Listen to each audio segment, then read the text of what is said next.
More than 200 families lost their homes in the Cedar Fire 20 years ago this week. As the flames moved from Ramona and across East County, they burned through Harbison Canyon and Crest. Yesterday marked 20 years since the fire broke out. 2 decades later, it is still so painful for so many people. CBS 8's Abby Black sat down with a family who stayed to rebuild a new life on the hill. The Cedar Fire devastated the community of Crest, and 20 years later, many say it's a memory that they often don't like to talk about. But tonight, we sit down with the Halty family who shares with us their story of hope and how they had to rebuild twice. It's hard to tell what's what. For the first time in years, That might have been our camper. the Halty family watches the home video they recorded as they walked up Mountain View Road. They wouldn't let anybody up the hill. So I said, okay, fine, I'm walking up the hill. I said, if you want to, you can shoot me. This was one day after the Cedar Fire roared through their Crest neighborhood. We didn't really comprehend that we were in the line of the fire at that time. The video's so surreal, it takes them back to October 26, 2003. I can smell the smoke. They can still see the images of terrified families trying to evacuate. So it was just a parade going down that hill. The people saw it. Despite his dementia and being on hospice, 84-year-old Don Halty vividly remembers this moment. There was a bush there, and they drive around the bush in the park. I get out and I look, and I'm just seeing space. Where there once was a house, there's just space. Wow. His daughter, Catherine Clare, was both pregnant and had a toddler. She and her husband lived next door to her parents. This home that I grew up in was gone, and that was difficult.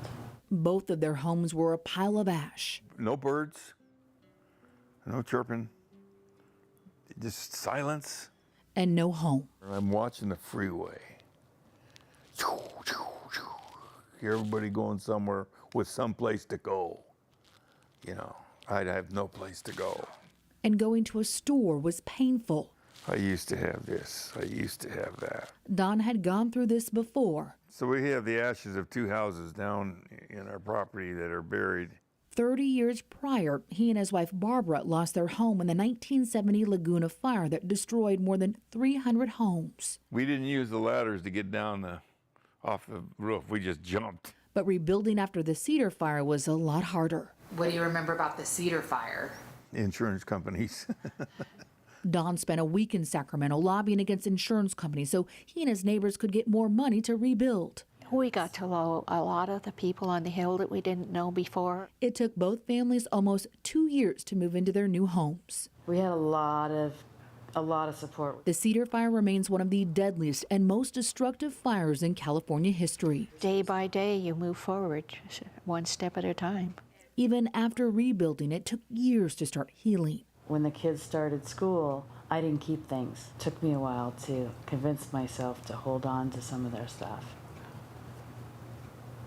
Because I kept on thinking, well, I'm going to lose it anyways. But as they hold on to these memories, that was his new car. 2 decades later, the loss of their belongings and home is still painful, but the foundation for their family is still here. You remind yourself that we're still here. We still have each other, and that's what matters, really. In Crest, Abby Black, CBS 8.